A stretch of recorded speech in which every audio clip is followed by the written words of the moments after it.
ನಮಸ್ಕಾರ, ಕನ್ನಡ ಒನ್ಗೆ ಸ್ವಾಗತ. ನಾನು ನಿಮ್ಮ ಭಾಗ್ಯನಾರಾಯಣ ಬೊಗ್ಗವರಪೋ. ಧನ್ಕರ್ ರಾಜೀನಾಮೆ ದಿಢೀರಂತ ಬಂತು.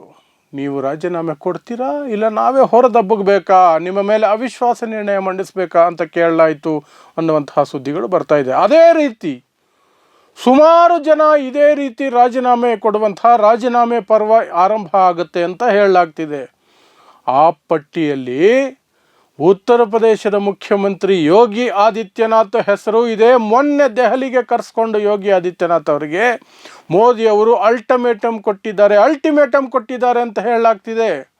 ಯಾಕೆ ಅನ್ನೋದನ್ನು ವಿವರಿಸ್ತೀನಿ. ಮತ್ತು ಉತ್ತರ ಪ್ರದೇಶದಲ್ಲಿ ಜಾತಿ ಸಮೀಕರಣ ಹೇಗೆ ನರೇಂದ್ರ ಮೋದಿ ಮತ್ತು ಅಮಿತ್ ಶಾನ ಫೋರ್ಸ್ ಮಾಡ್ತಾ ಇದೆ ಯೋಗಿ ಅವರನ್ನು ಪಕ್ಕಕ್ಕೆ ಸರಿಸಲೇಬೇಕು ಅಂತ.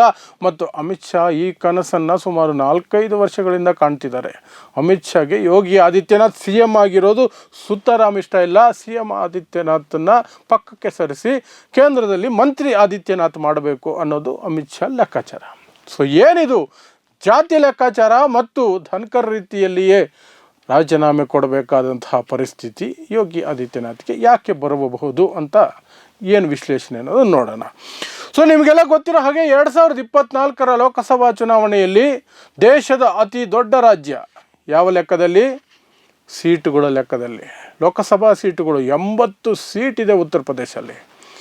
ಯಾವಾಗಲೂ ಹೇಳ್ತಾ ಇರ್ತಾರೆ ಉತ್ತರ ಪ್ರದೇಶನೇ ರಹದಾರಿ, ಅದೇ ಬಾಗಿಲು, ಅಲ್ಲಿ ಯಾರು ಗೆಲ್ತಾರೋ ಅವರೇ ಕೇಂದ್ರದಲ್ಲಿ ಅಧಿಕಾರಕ್ಕೆ ಬರೋದು ಅಂತ. ಆದರೆ ಈ ಬಾರಿ ಅದನ್ನು ಸಹ ಸೋತರೂ ಸಹ ಮೋದಿಯವರು ಇವರನ್ನು ಬೇಡಿಕೊಂಡು ಸರ್ ಪ್ಲೀಸ್ ಹೆಲ್ಪ್ ಮೀ ಅಂದ್ಬಿಟ್ಟು ಈ ಕಡೆ ನಾಯ್ಡು ಆ ಕಡೆ ನಿತೀಶ್ ಕುಮಾರ್ ಅವರ ಊರುಗೋಲುಗಳ ಮೇಲೆ ಸರ್ಕಾರ ನಡೆಸ್ತಿದ್ದಾರೆ ಮೋದಿಯವರು, ಅಲ್ಪಮತದ ಸರ್ಕಾರದ ಪ್ರಧಾನಮಂತ್ರಿ ನರೇಂದ್ರ ಮೋದಿ. ಆದರೆ ಅದನ್ನು 2027 ವಿಧಾನಸಭಾ ಚುನಾವಣೆಗಳಿದೆಯಲ್ಲ, ಆಗ ರಿಸ್ಕ್ ತಗೊಳಕ್ಕಾಗತ್ತಾ ಅನ್ನುವ ಲೆಕ್ಕಾಚಾರವನ್ನು ಈಗ ಹೊರಗೆ ತರಲಾಗ್ತಿದೆ ಬಿ ಜೆ ಪಿಯಲ್ಲಿ.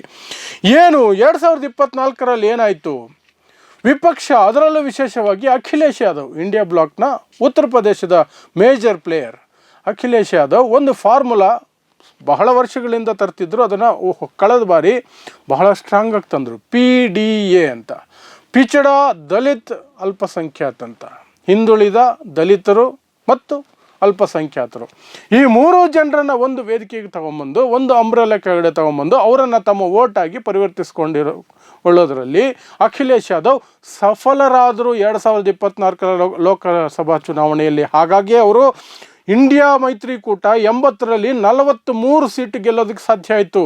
BJP 80ರಲ್ಲಿ 75 ಸೀಟ್ ಗೆದ್ದು ಬಿಡ್ತೀವಿ ಅಂತೆಲ್ಲ ಬಡಾಯಿ ಕೊಚ್ಕೊಳ್ತಿತ್ತು. ಕನಿಷ್ಠ 65 ಸೀಟ್ ಗೆಲ್ತೀವಿ ಅಂತ ಹೇಳ್ಕೊಂಡು ಓಡಾಡ್ತಿತ್ತು. ಆದರೆ ಗೆದ್ದಿದ್ದು ಕೇವಲ 36 ಸೀಟು ಮಾತ್ರ, ಇನ್ಕ್ಲೂಡಿಂಗ್ ಅವರ ಅಲಯನ್ಸ್. NDAದು 36, BJPದು ಕೇವಲ 33. 80 ಸೀಟಲ್ಲಿ BJPದು. ಯಾಕಾಯಿತು ಅಂದರೆ ಈ PDA, ಪಿಚಡ ದಲಿತ್ ಮತ್ತು ಅಲ್ಪಸಂಖ್ಯಾತರ ಫಾರ್ಮುಲಾ ಏನಿತ್ತಲ್ಲ, PDA ಫಾರ್ಮುಲಾ, ಅದು ವರ್ಕೌಟ್ ಆಯಿತು ಇಂಡಿಯಾ ಒಕ್ಕೂಟಕ್ಕೆ. ಅಖಿಲೇಶ್ ಯಾದವ್ ಅದನ್ನು ಚೆನ್ನಾಗಿ ವರ್ಕೌಟ್ ಮಾಡಿಕೊಂಡ್ರು. ಅದೇ ಭಯ ಈಗ 2027 ವಿಧಾನಸಭಾ ಚುನಾವಣೆಗಳಿಗೆ ಕಾಡ್ತಾ ಇದೆ.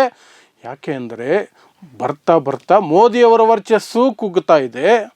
ಈ ಕಡೆ ಯೋಗಿ ಆದಿತ್ಯನಾಥ್ ಜಾತಿವಾದಿ ಅನ್ನುವಂತಹ ಲೇಬಲನ್ನು ಪಡ್ಕೊಳ್ತಾ ಹೋಗ್ತಿದ್ದಾರೆ.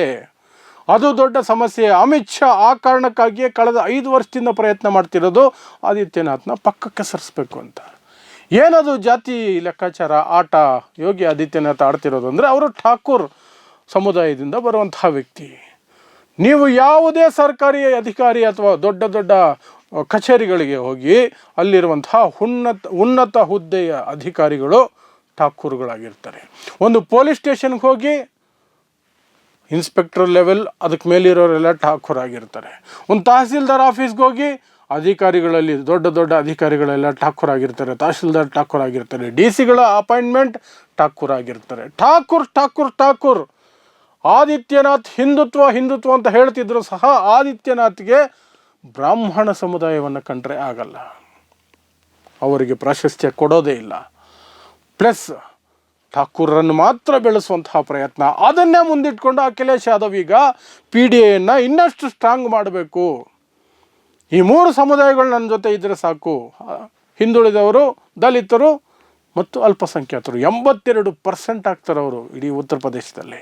ಆ 82%ಅಲ್ಲಿ ನನ್ನ ಕಡೆ 40-45% ಜನ ಬಂದುಬಿಟ್ರೆ ಸಾಕು, ಬಿ ಜೆ ಪಿ ಕಥೆ ಮುಗೀತು ಅಂತ. ಅದಕ್ಕೆ ಪೂರಕವಾಗಿ ಲೋಕಸಭಾ ಚುನಾವಣೆಯಲ್ಲಿ ಫಲಿತಾಂಶಗಳು ಎತ್ತಿ ತೋರಿಸ್ತು, ಎಸ್ ದಟ್ ಈಸ್ ಪಾಸಿಬಲ್ ಅಂತ ತೋರಿಸ್ತು.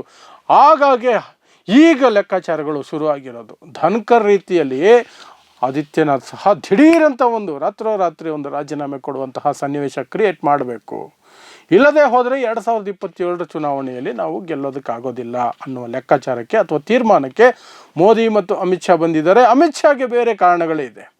ಅಮಿತ್ ಶಾಗಿರುವಂತಹ ಕಾರಣಗಳು ಯೋಗಿ ಆದಿತ್ಯನಾಥ್ ನನ್ನ ಮಾತು ಕೇಳಲ್ಲ, ತನ್ನದೇ ಸ್ಟೈಲ್ ಅಧಿಕಾರ ನಡೆಸ್ತಾರೆ, ನಾನು ಮಾತು ಕೇಳಲ್ಲ ಅಂತ ಅಮಿತ್ ಶಾಗೆ ಸಿಟ್ಟು, ಮೋದಿಗೆ ಜಾತಿ ಲೆಕ್ಕಾಚಾರ. ಹಾಗಾದರೆ ಯಾರನ್ನು ಮುಂದೆ ತರಬೇಕು ಅಂತಂದರೆ ಕೇಶವ್ ಪ್ರಸಾದ್ ಮೌರ್ಯ, ಈಗ ಉಪಮುಖ್ಯಮಂತ್ರಿ ಆಗಿರುವಂತಹ ಕೇಶವ್ ಪ್ರಸಾದ್ ಮೌರ್ಯ ಹಿಂದುಳಿದ ವರ್ಗದಿಂದ ಬರ್ತಾರೆ, ಅವರನ್ನು ಮುಂದಕ್ಕೆ ಮಾಡಬೇಕು, ಅವರನ್ನು ಮುಖ್ಯಮಂತ್ರಿ ಸ್ಥಾನಕ್ಕೆ ಅಥವಾ ಅಭ್ಯರ್ಥಿಯನ್ನಾಗಿ ಮಾಡಬೇಕು. ಆಗ ಹಿಂದುಳಿದ ವರ್ಗಗಳನ್ನು ಸೆಳೆಯಬಹುದು ಅಂತ. ಇಲ್ಲದೆ ಹೋದರೆ ಇನ್ನೊಂದು ಆಪ್ಷನ್ ಇರೋದು ದಲಿತ್ ಫೇಸ್ ಒಂದನ್ನು ತರಬೇಕು.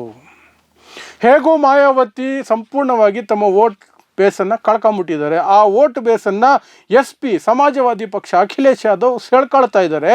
ಅದಕ್ಕೆ ಬ್ರೇಕ್ ಹಾಕಬೇಕು ಅಂದರೆ ದಲಿತರೊಬ್ಬರನ್ನು ಮುಖ್ಯಮಂತ್ರಿ ಅಭ್ಯರ್ಥಿನೋ ಅಥವಾ ಮುಖ್ಯಮಂತ್ರಿ ಚುನಾವಣೆಗೆ 1 ವರ್ಷ ಇದೆ ಅನ್ನೋವಾಗಲೇ ಮುಖ್ಯಮಂತ್ರಿಯೋ ಮಾಡಿದ್ರೆ ವರ್ಕೌಟ್ ಆಗುತ್ತೆ. ಇಲ್ಲದೆ ಹೋದರೆ ಆಗಲ್ಲ.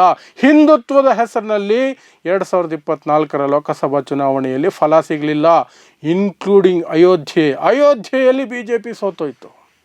ಅಯೋಧ್ಯೆಯಲ್ಲಿ ದಲಿತ ಅಭ್ಯರ್ಥಿ ಸಮಾಜವಾದಿ ಪಕ್ಷದಿಂದ ಗೆಲುವನ್ನು ಪಡ್ಕೊಂಡ್ರು. ಸೊ ಹಿಂದುತ್ವ ವರ್ಕೌಟ್ ಆಗಲಿಲ್ಲ 2024 ಚುನಾವಣೆ, ವಿಶೇಷವಾಗಿ ಉತ್ತರ ಪ್ರದೇಶದಲ್ಲಿ. ಅದು ಏನು ಅಯೋಧ್ಯೆಯಲ್ಲಿ ರಾಮ ಮಂದಿರ ಉದ್ಘಾಟನೆ ಆಯಿತು, ಏನೆಲ್ಲ ನಡೀತು ಹಿಂದುತ್ವದ ಹೆಸರಿನಲ್ಲಿ, ಆದರೂ ಆಗಲಿಲ್ಲ. ಆ ಭಯಕ್ಕೆ ಈಗ ಈ ಲೆಕ್ಕಾಚಾರಕ್ಕೆ ಬಂದಿದೆ ಅನ್ನಲಾಗ್ತಿದೆ. ಸೊ ಧನ್ಕರ್ ರೀತಿಯಲ್ಲಿ ದಿಢೀರಂತ ಆದಿತ್ಯನಾಥ್ ರಾಜೀನಾಮೆ ಬಂದರೆ ಯಾರು ಏನೋ ಆಶ್ಚರ್ಯಪಡುವಂತಹ ಅವಶ್ಯಕತೆ ಇಲ್ಲ. ನಾನು ಈಗಲೇ ಹೇಳಿದ್ದೀನಿ, ಅಂತಹ ಸಾಧ್ಯತೆಗಳು ಎದ್ದು ಕಾಣ್ತಾ ಇದ್ದಾವೆ, just because of caste calculations ಅಷ್ಟೇ, ಇನ್ನೇನು ಇಲ್ಲ. ಸೊ ನೋಡೋಣ ಏನಾಗುತ್ತೆ ಅಂತ ಮುಂದಕ್ಕೆ ಗೊತ್ತಾಗುತ್ತೆ. ನೋಡ್ತಾ ಇರಿ ಸಮಾಜಕ್ಕಾಗಿ ಕನ್ನಡ 1 ನ್ಯೂಸ್. ನಮಸ್ಕಾರ.